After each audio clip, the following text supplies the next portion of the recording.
Good morning. आज हम फिर भारत में यूरोपियन कंपनी का आगमन भाग 2 देखेंगे। इससे पहले भाग 1 में हम पुर्तगाली, Vasco D gamma, Columbus, Albuquerque, Francisco को देखे थे। इसके बाद एक कंपनी फिर प्रतिद्वंदी जो बनेगा वह डच कंपनी। इस वीडियो में हम अंग्रेज, British company, Dutch company, Danish company, फ्रांसीसी कंपनी के बारे में देखेंगे कि किस प्रकार आपस में ही प्रतिद्वंदी एक दूसरे देशों का बनता है और अंत में जो है अंग्रेज भारत में अपना पैर जमा कर रखता है। तो आज हम सबसे पहले शुरू करेंगे एक कंपनी जिसका नाम है डच कंपनी। तो इसमें हम देखेंगे कि सबसे पहले 1596 में कार्नेलियस हाउटमैन की अध्यक्षता में एक कंपनी जो है भारत प्रवेश यानी पूर्वी देशों में प्रवेश करता है और वहां के शासक इसे 21 वर्षों के लिए एकाधिकार मिला था। 21 वर्षों के लिए पूर्वी देशों पर। 1602 ईस्वी में देखते हैं कि आपस में डच जो है वह मिल करके एक कंपनी की स्थापना करता है, United East India Company, United East India Company of Netherlands.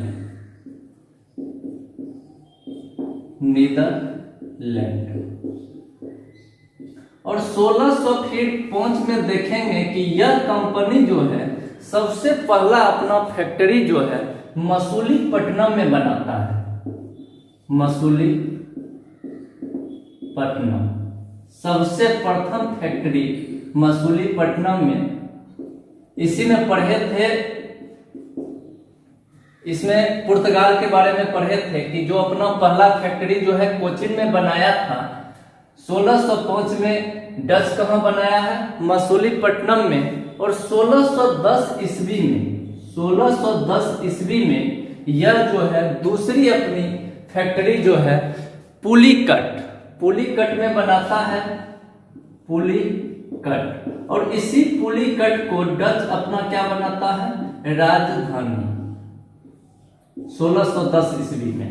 इसके बाद फिर 1616 में सूरत, 1627 ईस्वी बंगाल के पिपली में।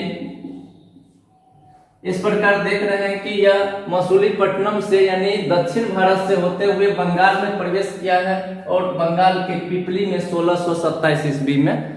और 1664 ईस्वी में क्या होता है कि 1664 में इसको बंगाल, बिहार और उड़ीसा में व्यापार करने की छूट मिल जाता है। किसको? डच कंपनी को।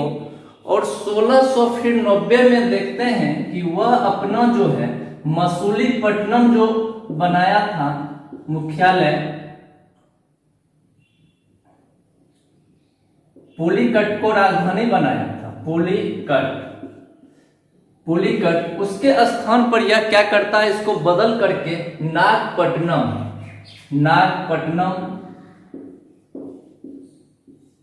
यानी फिर अपना राजधानी जो मुख्यालय कहाँ ले चला गया?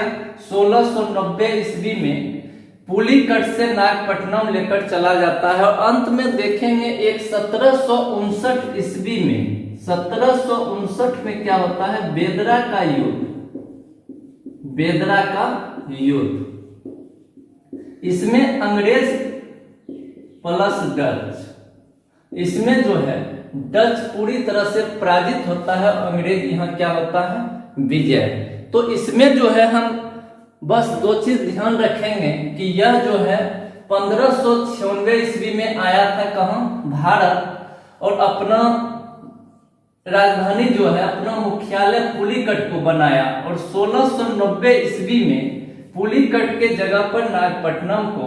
और 1759 ईस्वी में बेदरा का युद्ध होता है जिसमें अंग्रेज और डच के विरुद्ध, जिसमें क्या होता है कि डच पराजित होता है, अंग्रेज विजयी होता है। इसके बाद फिर हम देखेंगे यहाँ पर कि उसके बाद इसी समय एक प्रतिद्वंदी जो ब्रिटिश अंग्रेज भी भारत में प्रवेश करता है। अंग्रेज इसमें सबसे पहला देखेंगे कि 1599 ईस्वी में लॉर्ड मेयर की अध्यक्षता में, 1599 में लॉर्ड मेयर की अध्यक्षता में जो है यह जो भारत में यानी पूर्वी देशों में प्रवेश करता है, इसे वहां के शासक 15 वर्षों के लिए एकाधिकार प्राप्त होता है। कितने दिनों के लिए? 15 वर्षों के लिए। एक इसमें देखेंगे कि 1600 ईस्वी में वहां का शासक महारानी जो होती है एलिजाबेथ प्रथम, जिसका नाम क्या है? एलिजाबेथ प्रथम। 31 दिसंबर 1600 ईस्वी में एकाधिकार किसको दे देता है? एक कंपनी जो है, और उस कंपनी का नाम रहता है, जो company governor and company into the East Indies. एक कंपनी की स्थापना governor and company into the East Indies, इसको क्या होता है कि 15 वर्षों के लिए एकाधिकार प्राप्त हो जाता है। एकाधिकार प्राप्त होने के बाद हम देखेंगे कि प्रथम जो है अंग्रेज यात्री, जिसका नाम क्या होता है? कैप्टन हॉकिंस, 1608 ईस्वी में प्रथम अंग्रेज यात्री कैप्टन हॉकिंस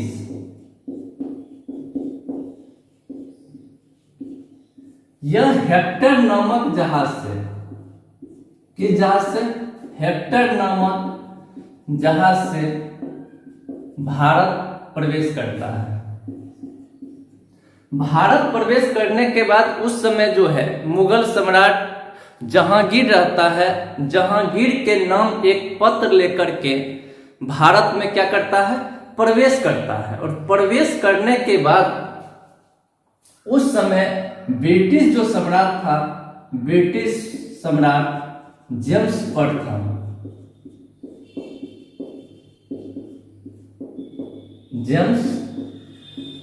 प्रथम, की आज्ञा पत्र लेकर प्रवेश करता है और व्यापार करने के लिए अनुमति मांगता है, और जहांगीर इसे व्यापार करने की अनुमति दे देता है।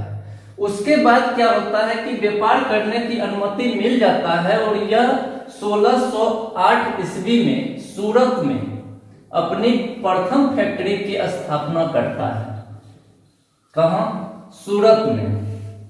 लेकिन एक तरफ देखेंगे कि इसी का प्रतिद्वंदी जो है पुर्तगाली रहता है, जो इसका काफी विरोध करता है। विरोध करने के कारण क्या होता है कि जो सूरत में फैक्ट्री बन रही थी, वो फैक्ट्री बनना रुक जाता है। कब? 1608 ईस्वी में सूरत में प्रथम फैक्ट्री। जब यह फैक्ट्री बनना रुक जाता है तो उसके बाद एक तरफ देखेंगे कि 1611 में मसूलीपट्टनम में, 1611 मसूलीपट्टनम में यह अपना फैक्ट्री जो है बना लेता है, दूसरा बना लेता है। फिर जाकर 1613 ईस्वी में जहांगीर इसे क्या करता है? सूरत में फैक्ट्री बनाने की आज्ञा दे देता है, और 1613 में यह फैक्ट्री जो है यह बनकर क्या होता है? तैयार हो जाता है। उसके बाद हम पढ़े थे जहांगीर में, देखे थे कि 1615 ईस्वी में सर थॉमस रो आया था, जिसे भी व्यापार करने की आज्ञा मिल गया था। इसके बाद देखेंगे कि अगला अभियान जो होता है दक्षिण भारत में गोलकुंडा की तरफ, जहां का 1632 में गोलकुंडा का सुल्तान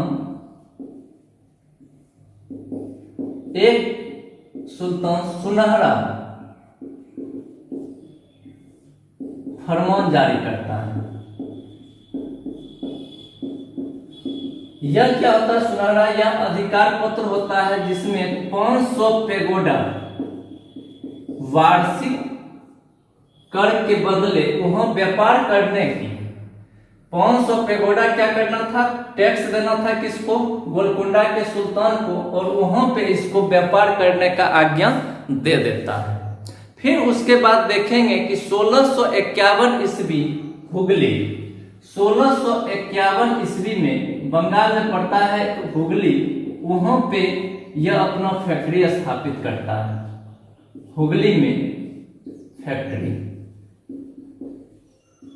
इस प्रकार अब बंगाल में भी अपना फैक्ट्री शुरू कर दिया। पहले देखे सूरत, फिर मछलीपट्टनम में, फिर गोलकुंडा, फिर बंगाल, और इसके बाद 1661 ईस्वी में देखेंगे कि उस समय जो है 1661 ईस्वी में ब्रिटेन का सम्राट जो होता है चार्ल्स द्वितीय, कौन?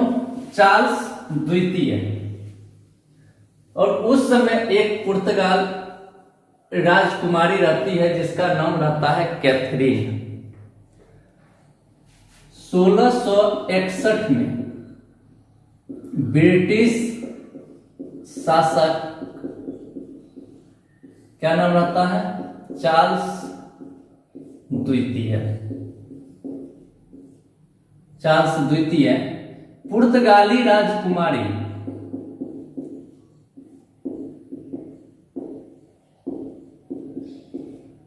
गाली राजकुमारी कैथरीन, यह चार्ल्स द्वितीय क्या करता है कि पुर्तगाली राजकुमारी कैथरीन से शादी कर लेता है, और शादी करने के बाद जो है बम्बई, जो किसके अंदर था? पुर्तगाल के अंदर, यह दहेज स्वरूप किसे दे देता है? चार्ल्स द्वितीय को।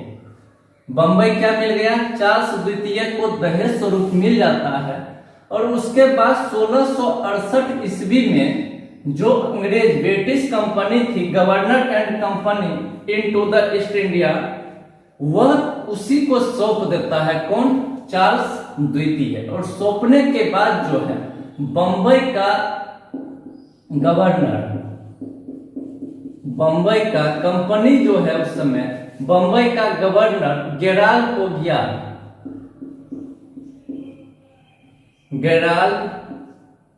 ओगियार को नियुक्त करता है। और इसको याद रखेंगे कि यही जो है वास्तविक बंबई का वास्तविक संस्थापक माना गया है। किसको? गेराल्ड ओगियार को ही बंबई का वास्तविक संस्थापक माना जाता है। अब क्या हो गया कि यहाँ गेराल्ड ओगियार यहाँ का क्या हो गया? गवर्नर बना दिया गया। चार्ल्स द्वितीय सौंप दिया ये बंबई किसको? कंपनी को। इसके बाद फिर अगली घटना हम देखते हैं 1668 में यह घटना घटी थी। और इसके बाद एक देखेंगे सबसे मुख्य 1717 ईस्वी। उस समय जो है 1717 ईस्वी में मुगल सम्राट, जिसका नाम क्या रहता है? फर्रुख सियर। इस समय क्या होता है कि जॉन सरमन की अध्यक्षता में 1715 ईस्वी में जॉन सरमन की अध्यक्षता में एक कंपनी जो है ब्रिटिश कंपनी जो कि भारत आया है। और उस समय फर्रुख सियर जो बीमार पड़ जाता है। फर्रुख सियर क्या होता है? बीमार रहता है, जिसके साथ एक डॉक्टर हैमिल्टन जो अंग्रेज डॉक्टर है यह भी आता है। किसके? जॉन सरमन के साथ। और यही डॉक्टर हैमिल्टन जो है फर्रुख सियर का इलाज करता है। और इलाज करने के बाद फर्रुख सियर क्या होता है? सही हो जाता है। और सही होने के बाद वह फर्रुख सियर क्या करता है? एक शाही फरमान जारी करता है।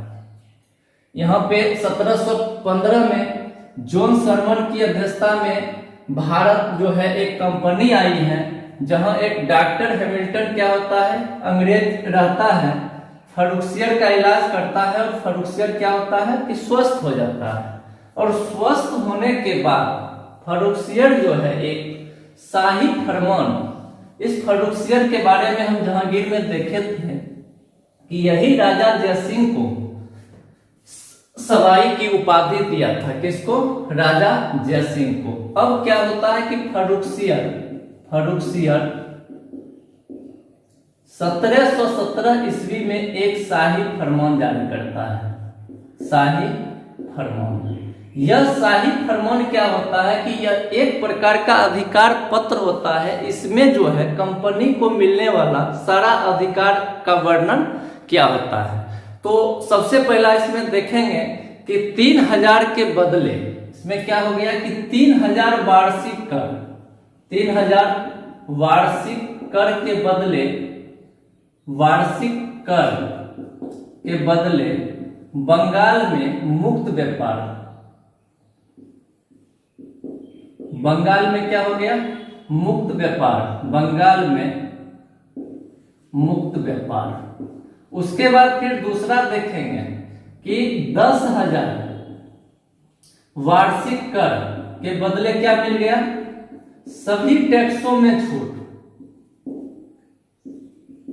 सभी कर जितना भी वहां कर लग रहा था सब कर मुक्त हो गया, कर मुक्त। इसी में हम पढ़े थे जहांगीर में कि जजिया कर को भी समाप्त किया था। कौन? फर्रुखसियर। जिस जजिया कर को एक बार पढ़े थे अकबर समाप्त किया था, फिर लागू हुआ, फिर फर्रुखसियर इसको क्या किया था? समाप्त किया था। और मुक्त व्यापार, सीमा शुल्क सब समाप्त कर दिया था। इसके बाद ब्रिटिश जो सिक्का की ढलाई किया जाता था, सिक्का, वह सिक्का जो है पूरे मुगल साम्राज्य में चलना शुरू हो गया। यह 3 प्रकार का लाभ किसको मिला? अंग्रेजों को लाभ मिला। यह शाही फरमान, इसको याद रखें। 1717 ईस्वी में फर्रुखसियर द्वारा एक शाही फरमान जारी किया गया, जिसमें अंग्रेजों को काफी क्या हुआ कि लाभ मिला। इसके बाद इसी को ओर्स, एक इतिहासकार ओर्स, इसी को क्या बोला था? ब्रिटिश कंपनी का मैग्ना कार्टा, और ब्रिटिश कंपनी का मैग्ना कार्टा कहा। इसको ध्यान में रखेंगे कि यह क्या होता है कि ओर्स एक इतिहासकार रहता है जो यह किसको? शाही फरमान को ब्रिटिश कंपनी का मैग्ना कार्टा कहा था। तो इसमें हम देखे कि एक शाही फरमान देखे, दूसरा देखे कि चार्ल्स द्वितीय का कैथरीन से शादी होता है, और अंत में इसमें देखेंगे कि 1833 ईस्वी में, कब? 1833 ईस्वी में जो पहले company governor and company into the East Indies था, उसका नाम बदल करके ईस्ट इंडिया कंपनी कर दिया गया। ईस्ट इंडिया कंपनी, इसका नाम बदल गया किस एक्ट में? 1833 का एक्ट। इसको भी ध्यान में रखेंगे कि जब भारत में आया था उस समय जो कंपनी का नाम था वह किस एक्ट के तहत बदला? ईस्ट इंडिया कंपनी, जिसको हम अंतिम आजादी के समय तक पढ़ेंगे। इसके बाद फिर हम एक देखेंगे डेनिस के बारे में। डेनिस, इसके बाद अंग्रेज हो गया। फिर अब हम देखते हैं डेनिस।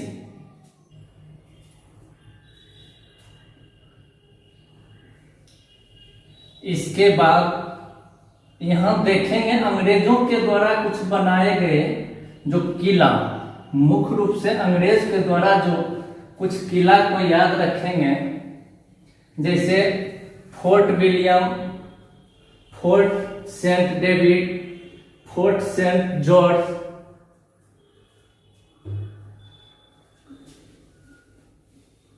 कौन कौन सा? फोर्ट विलियम जो कोलकाता में पड़ता है,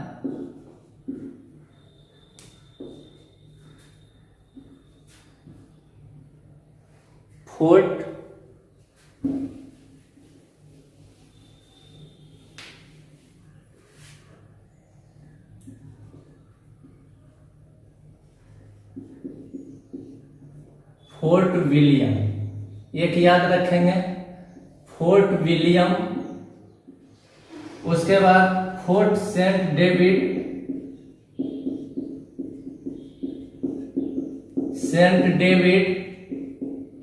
उसके बाद फोर्ट सेंट जॉर्ज,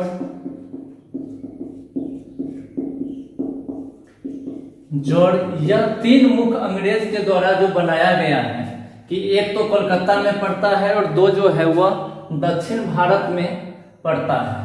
इसके बाद देखेंगे कि उसके बाद जो है एक और कंपनी डेनिस को देखेंगे कि डेनिस भी 1616 ईस्वी में जो है भारत आया था। तो अब अंग्रेज के बाद कौन? डेनिस।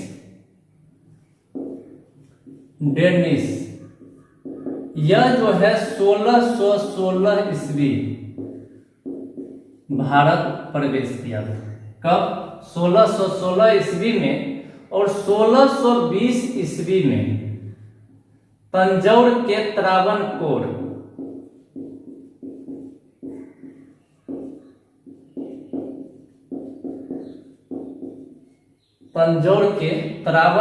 में अपना पहला फैक्ट्री स्थापित किया, पहला फैक्ट्री। उसके बाद यह भी एक कंपनी क्या हुआ कि वहां की जितनी भी डेनिश कंपनी सबको मिलाकर एक कंपनी की स्थापना किया था, Swedish east India company, Swedish east India company. उसके बाद स्वीडिश ईस्ट इंडिया कंपनी की जब स्थापना होता है, स्थापना के बाद क्या होता है, यह 1631 में स्थापना हुआ और उसके बाद धीरे धीरे यह क्या किया कि 1745 ईस्वी जाते जाते यह बेच दिया। किसको? 1745 तक डेनिस जो है सब बेच कर चला गया, यह सब दे दिया अंग्रेजों को। तो डेनिस कंपनी कब आई? 1616 ईस्वी में। 1620 में तंजौर के त्रावणकोर में पहला फैक्ट्री, उस कंपनी का नाम था स्वीडिश ईस्ट इंडिया कंपनी। और 1645 तक देखेंगे, तो 1745 ईस्वी तक यह सब कुछ अपना बेच करके वहां से क्या होता है, चला जाता है। और उसके जाने के बाद हम पढ़ेंगे फ्रांसीसी कंपनी, जो काफी प्रतिद्वंदी बन गया था किसका? अंग्रेज का।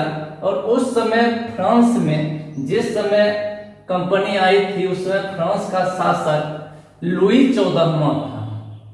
उसी के सहयोग से जो है फ्रांसीसी कंपनी जो है भारत प्रवेश किया था। तो 1664 ईस्वी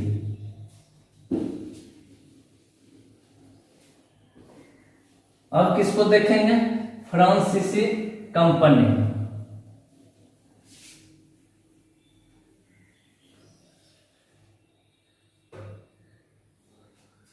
फ्रांसीसी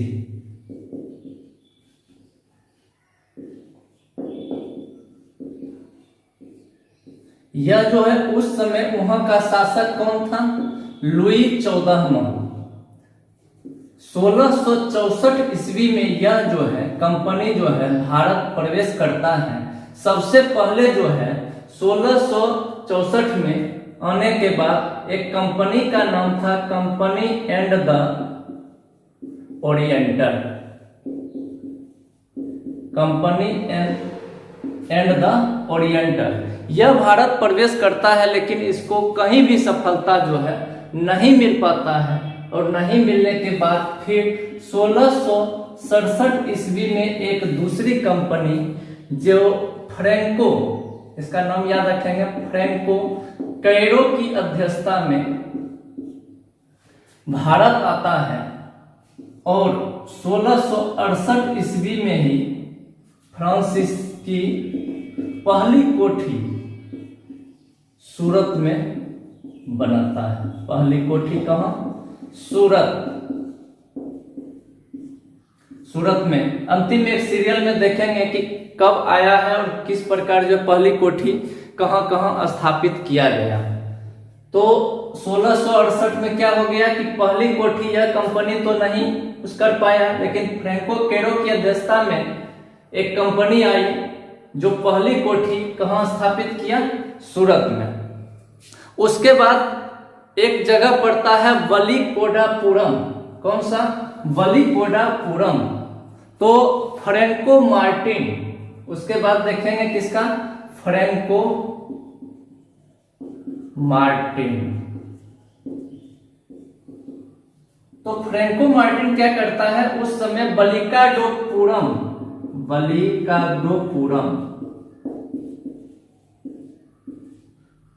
का सूबेदार जो है मुस्लिम शेर खान लोदी। कौन रहता है? शेर खान लोदी। इससे क्या करता है कि शेर खान लोदी से फ्रैंको मार्टिन एक छोटा सा गांव लेता है, जिस गांव का बाद में पढ़ेंगे कि नाम होता है पांडिचेरी, और यही बनेगा उसका मुख्यालय। तो उस समय किसका शासन था? वहां सूबेदार कौन था? शेर खान लोदी। यह किस जगह का? वलिकाडोपुरम। एक छोटा सा गांव लिया और वही गांव क्या है? पांडिचेरी का क्या किया? स्थापना किया। लेकिन स्थापना करने के बाद क्या होता है कि यह 1693 ईस्वी में इस पांडिचेरी को अंग्रेज क्या करता है? छीन लेता है। किससे? फ्रांसीसी से। अंग्रेज 1693 ईस्वी में अंग्रेज क्या किया कि पांडिचेरी को छीन लेता है। लेकिन 1697 ईस्वी में पढ़ेंगे रिजविक की संधि। 1697 में एक संधि हो जाता है, रिजविक की संधि। किसके किसके बीच? अंग्रेज प्लस फ्रांसीसी। रिजविक की संधि। और संधि होने के बाद फिर क्या होता है कुछ दिनों के बाद कि बंगाल का सूबेदार रहता है शाइस्ता खां। बंगाल का सूबेदार शाइस्ता खां। इसको हम विस्तृत रूप से पीछे भी देखे हैं पिछले वीडियो में, और फिर आगे भी एक बार और देखेंगे जब भारत के साथ हम पढ़ेंगे कि किस प्रकार भारतीय, मुगल और एक तरफ तीनों आपस में संघर्ष होता है। शाइस्ता खां से एक जगह लेकर के वहां पर जो है चंद्रनगर की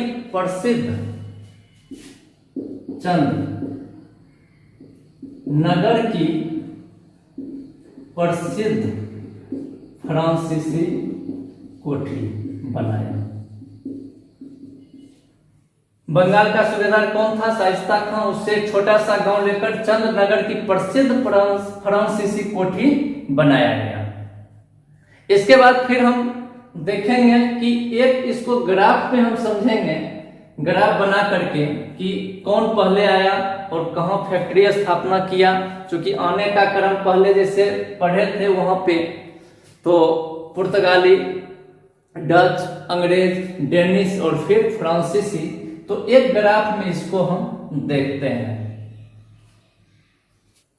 अब इस ग्राफ को देखेंगे कि आने का क्रम जो है कि सर्वप्रथम पुर्तगाली आया, फिर डच, फिर ब्रिटिश, डेनिश, फ्रांसीसी और स्वीडिश। लेकिन यहां पर देखेंगे कि सबसे पहले कौन आया है? पुर्तगाली 1498 ईस्वी में। कहां पे उतरा था?